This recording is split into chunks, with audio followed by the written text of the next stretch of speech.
والسلام على رسوله سيد المرسلين وعلى آله وصحبه أجمعين أما بعد أعوذ بالله من الشيطان الرجيم بسم الله الرحمن الرحيم إن الله يأمر بالعدل والإحسان وإيتاء ذي القربى وينهى عن الفحشاء والمنكر والبغي يعظكم لعلكم تذكرون آمنت بالله صدق الله مولانا العظيم وبلغنا رسوله نبي الأمين الكريم ونحن على ذلك لمن الشاهدين والشاكرين والحمد لله رب العالمين.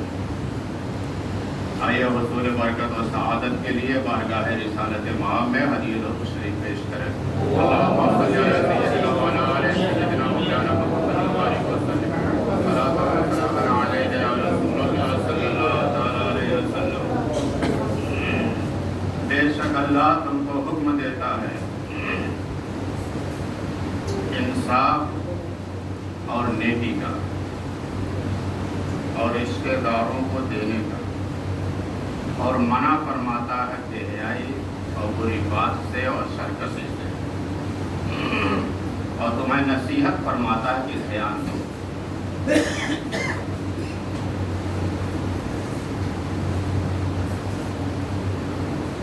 بیان سلسلے وار چل رہا ہے امت کے پہلے مجدد کا.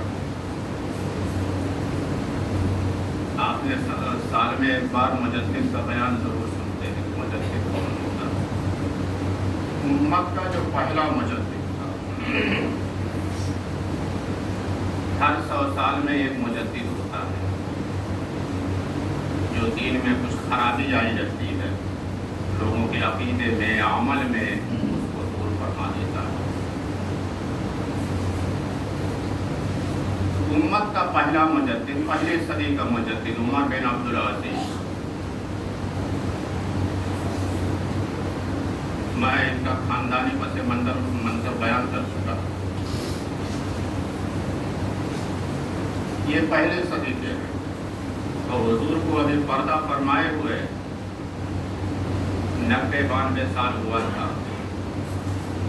ابھی نہ لوگوں کے عقیدے میں کوئی خرابی آئی تھی، نہ اعمال میں کوئی خرابی آئی تھی. جو صحابہ کے دور میں عقیدے تھے وہی عقیدے لوگوں کے تھے، جو اعمال صحابہ کے دور میں تھے وہی لوگوں کے ابھی اعمال تھے. کوئی نہ عقیدے میں خرابی آئی تھی نہ عمل میں خرابی آئی تھی. تو مجدد کس لیے آیا؟ حکمراں طبقے میں خرابی آئی. حکمراں طبقے میں، اعمال میں اور عقیدے میں خرابی نہیں آئی تھی. خرابی آئی تھی نظام حکومت میں، مال کسب کرنے میں اور شخصیت پرستی میں. ان باتوں میں جو ہے خرابی آئی تھی.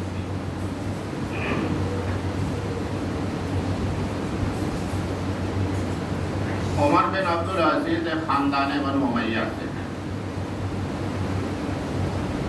قریش میں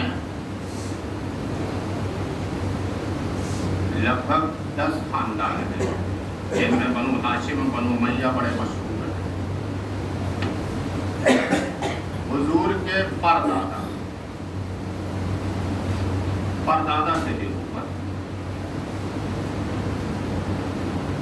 پردادا بنی ہاشم ہوتے ہیں. پردادا سے بھی اوپر ایک نام ہے، ایک شخصیت ہے عبد مناف. ان کے 4 بیٹے تھے، 2 بڑے مشہور ہوئے، ایک ہاشم ایک عبد شمس. ہاشم سے بنو ہاشم چلا. عبد شمس کے 2 بیٹے تھے امیہ. عبد شمس کا ایک بیٹا امیہ ہوا، اسی سے خاندان بنو امیہ چلا. امیہ کے 2 بیٹے تھے، ایک کا نام حرب تھا، ایک کا نام عاص تھا. عاص سے ابو سفیان، امیر معاویہ و یزید کی نسل چلی ہے. عاص سے حکم تھے، حکم کے بعد مروان تھا، مروان کے بعد عبد الملک آئے. ان سے ایک خاندان چلا.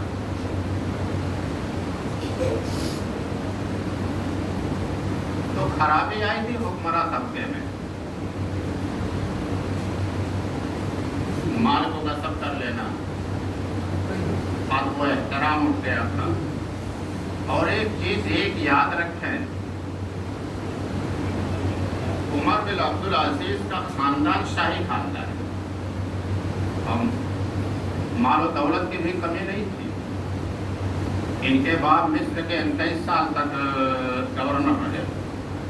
دادا ان کا خلیفہ تھا، باپ خلیفہ، چچا خلیفہ تھا، اور اس کے بعد ان کی شادی خلیفہ کے لڑکی سے ہوئی. اور پوری انسانی تاریخ میں عمر بن عبدالعزیز کی جو بیوی فاطمہ ہے، فاطمہ بن عبد الملک، سیاسی لحاظ سے ایسی کوئی خاتون نہیں ہے اس رتبے کی، سیاسی لحاظ سے، اور لحاظ سے نہیں، سیاسی لحاظ سے. اس 7 نسبتوں سے وہ شہزادی ہے. 4 بھائی خلیفہ بادشاہ تھے، باپ بادشاہ تھا، دادا بادشاہ تھا، شوہر بھی بادشاہ تھا. 7 نسبتوں سے وہ شہزادی. تو مال و دولت کی کمی نہیں، اور زندگی بھی بچپنے کی زندگی ایسی گزری ہے کہ اپنا مال اپنے اوپر بے طرح کو خرچ کرتے. اب یہ کہنا مناسب نہیں ہے کہ ایسی زندگی گزارتے ویسے گزارتے یعنی عیاشانہ گزارتے تھے. نہیں، اب آپ اپنا مال اپنے اوپر خرچ کریں تو کوئی حرج کی بات نہیں. کوئی خوش لباس ہوتا ہے، خوش خوراک ہوتا ہے، پہننے میں اس کو اچھے سے اچھا چاہیے، کھانے میں اچھے سے اچھا چاہیے. تو عمر بن عبدالعزیز کا یہ مزاج تھا کہ اپنی دولت اپنے اوپر بے طرح خرچ کیا تھا. لیکن خلیفہ بننے کے بعد جب خلیفہ وہ بنے تو اصلاح اپنی ذات اپنے گھر سے شروع کی. یہ چیز سمجھنے کی ہے. ہم لوگ اصلاح کرنے کے لیے نکل پڑتے ہیں دوسروں کی اصلاح کرنے کے لیے، تو اپنی ذات اپنے گھر کے تعلق سے خبر نہیں ہوتی. انہوں نے اصلاح شروع کیا اپنی ذات سے پہلے، اس کے بعد اپنے گھر سے، اس کے بعد خاندان سے. جب یہ اصلاح ان کی اصلاح ہو گئی تو پورے ملک کی اصلاح ہو گئی. اور جانتے ہیں ملک کتنا بڑا تھا؟ پوری آدھی دنیا تھی. سندھ ملتان کے علاقے سے لے کر کے پورا افغانستان کے پچھم سینٹرل ایشیا ہوتا ہوا عرب کا علاقہ، مصر، پورا افریقہ کا لاسٹ مراکش جو ہے، اسپین، یورپ کے اسپین تک، کتنی بڑی سلطنت تھی. اسلام انہوں نے اپنی ذات سے شروع کیا. خلیفہ بنے تو سب سے پہلا جتنا ان کا لباس تھا، جتنا مال تھا، سب بیت المال میں جمع کرایا. اور جب اس کو بیچ کر کے بیت المال میں جمع کیا گیا تو 38,000 دینار تھے، سونے کے سکے جو ہوتے ہیں. کلو کے حساب سے سمجھ لیجیے کتنے کلو سونا ہوگا. اس کے بعد اپنی بیوی کے مال جمع کرائے. کہا میرے باپ نے دیا، بھائی نے دیا. کہا معلوم ہے باپ نے، بھائی نے کہاں سے دیا. یا تو مال پسند کر دو یا تو مجھے پسند کرو.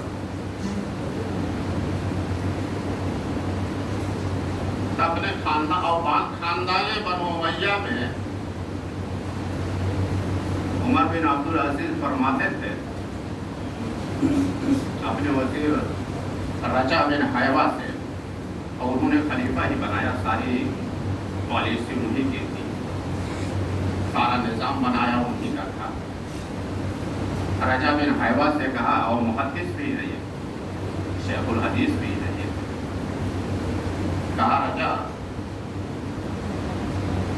میں نے اپنے دادا مروان کو جب قبر میں دفن کیا تو چہرہ کالا پڑ گیا.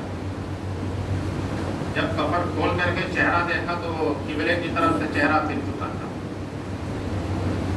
چچا عبد الملک کو جب دفن کیا تو چہرہ کالا پڑ چکا تھا اور چہرہ قبلے کی طرف سے پھر چکا تھا.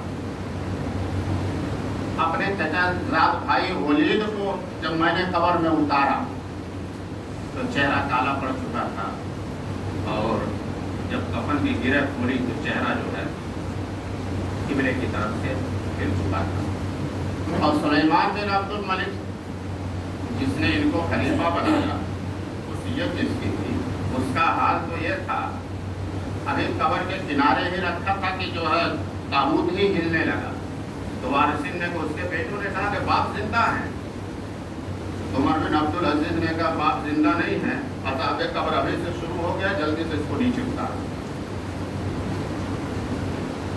ان کا چہرہ کالا کیوں پڑ جاتا ہے؟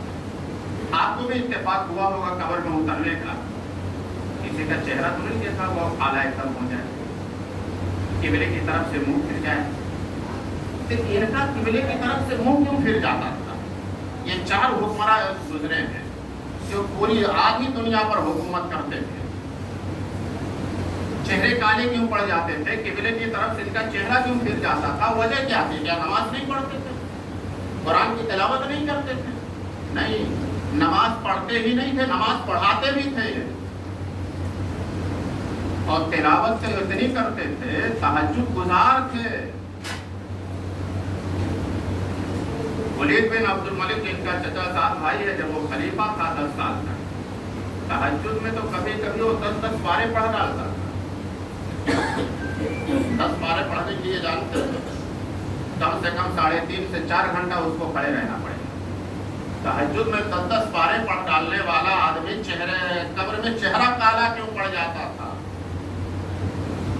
قبلے کی طرف سے منہ کیوں پھر جاتا تھا؟ جب اتنی عبادت گزار یہ لوگ تھے، وجہ سے ظلم کرتے تھے، لوگوں کے مال ہڑپ کر لیا کرتے تھے، لوگوں کی جائیدادیں دبا لیا کرتے تھے، صرف یہ وجہ تھی۔ انہیں ان کی عبادت میں کمی نہیں تھی، تلاوت میں کمی نہیں تھی، تہجد گزاری میں کمی نہیں تھی، پرہیزگاری میں کمی نہیں تھی۔ کمی اگر یہ تھی تو لوگوں کو مال ہڑپ کرتے تھے، بے درے لوگوں کی جائیدادیں دبا لیا کرتے تھے۔ ماشاءاللہ آپ لوگ بھی اس میں کم نہیں ہے، اگر موقع ملے یہ چیز دیکھ لیں۔ کتنی بھی عبادت گزاری ہو، پرہیزگاری ہو، یہ جو ظلم ہے، لوگوں کے مال ہڑپ کرنا، دبا لینا، یہ قبر ہی سے شروع ہو جائے گا، چہرے کالے پڑ جائیں گے۔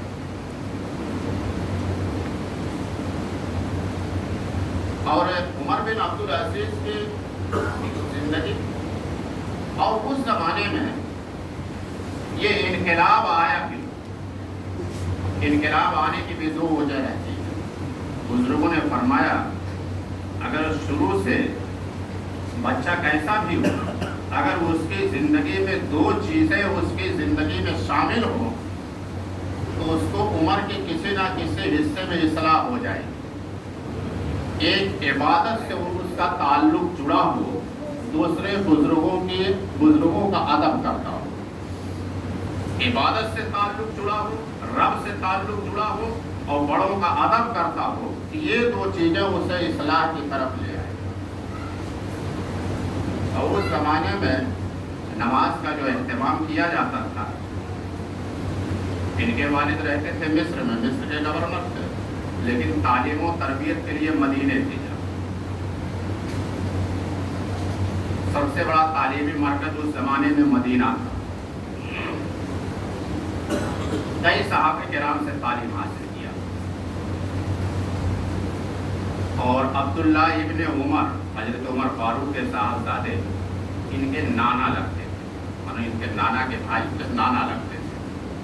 زیادہ تر تعلیم و تربیت وہاں سے حاصل کیا۔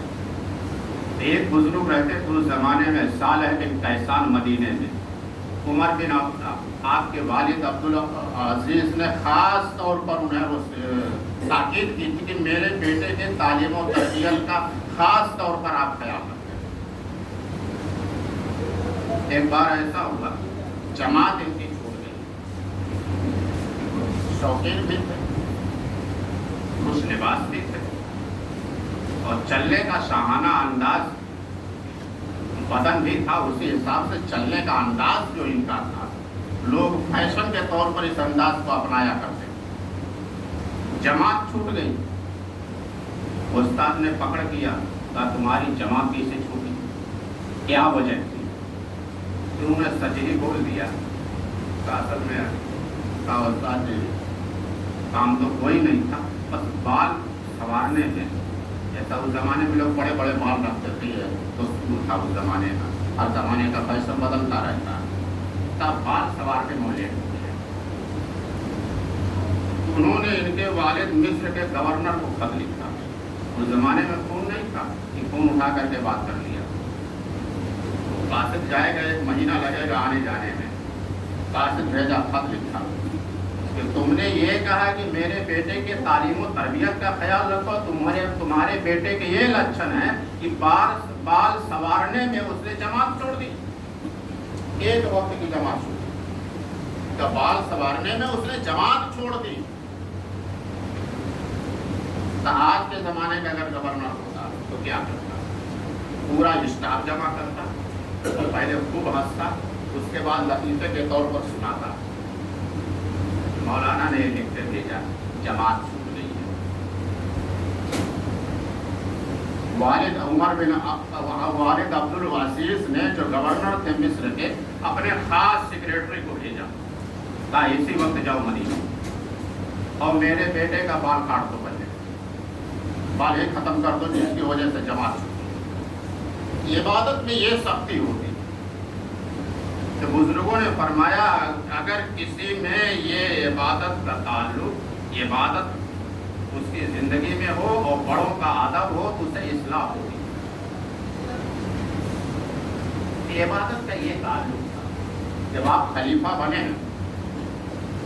تو آپ کا ایک صاحبزادہ ایک اسٹیٹ کا گورنر تھا، اس کا نام بھی عبد الملک، عربوں کا دستور تھا، وہ باپ دادا کے نام پر نام رکھتے تھے۔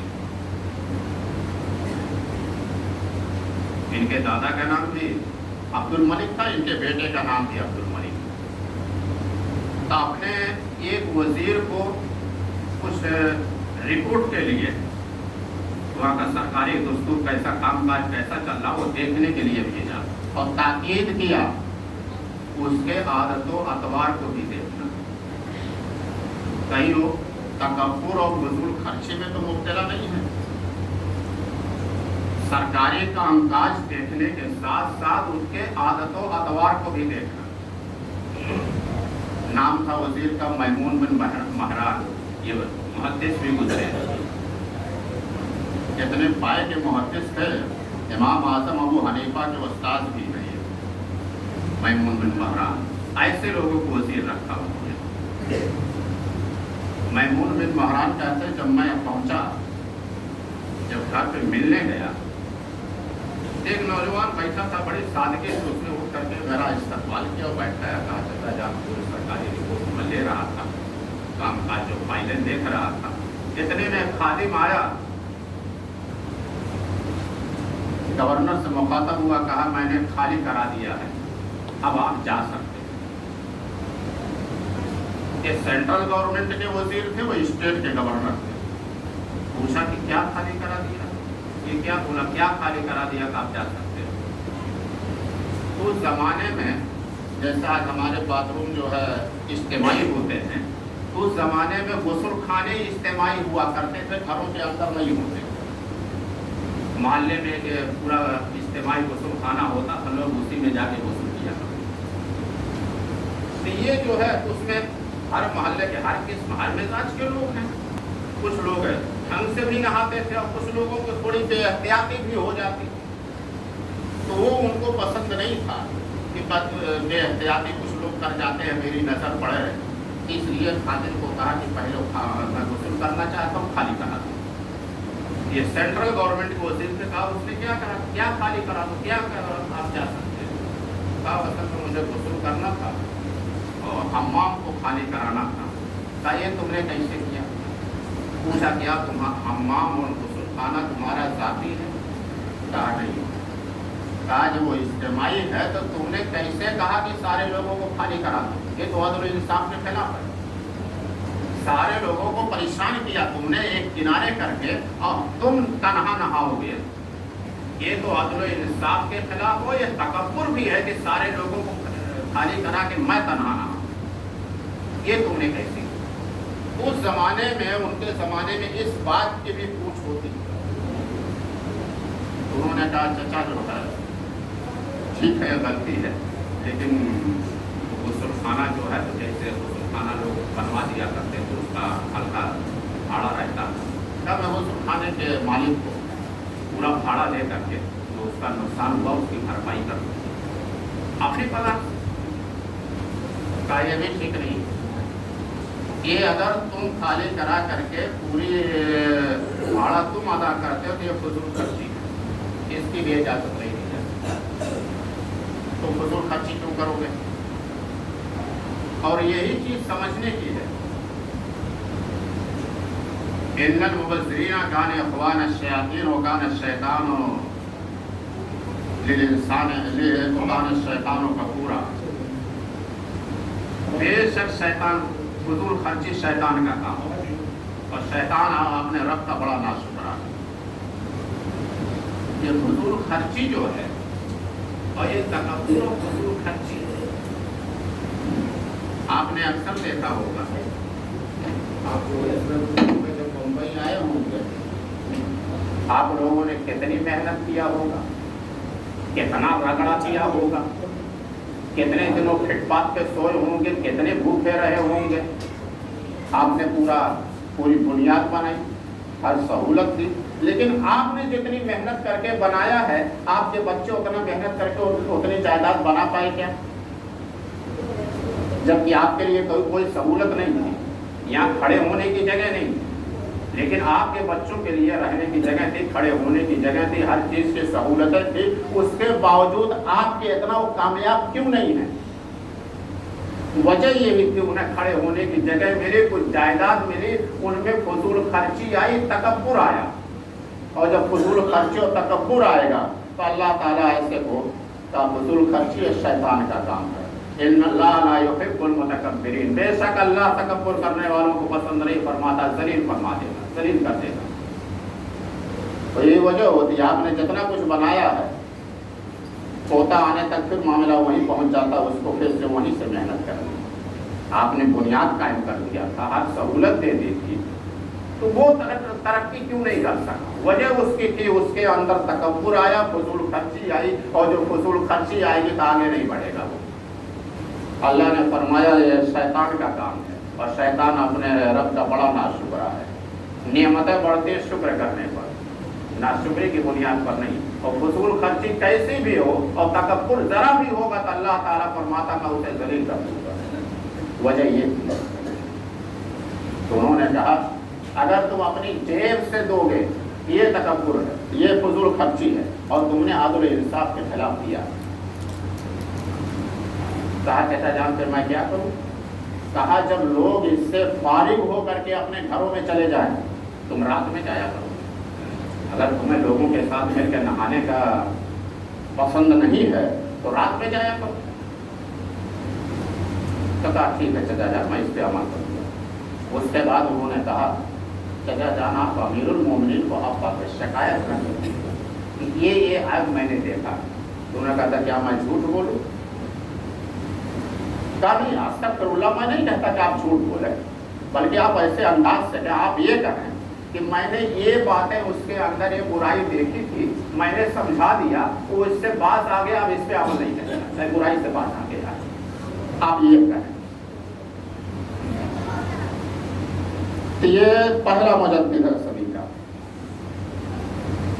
اگر ہم اپنے بچوں کی ترقی چاہتے ہیں تو یہ چیز دیکھیں ان کے اندر تواضع ہو, انکساری ہو. اور میں نے جو آیت مقدسہ پڑھی ہے اس کا عمر بن عبدالعزیز سے خاص تعلق یہ ہے, یہ 60 سال تک مسجدوں کے ممبر سے علی مرتضیٰ کو برا بھلا کہا جاتا تھا.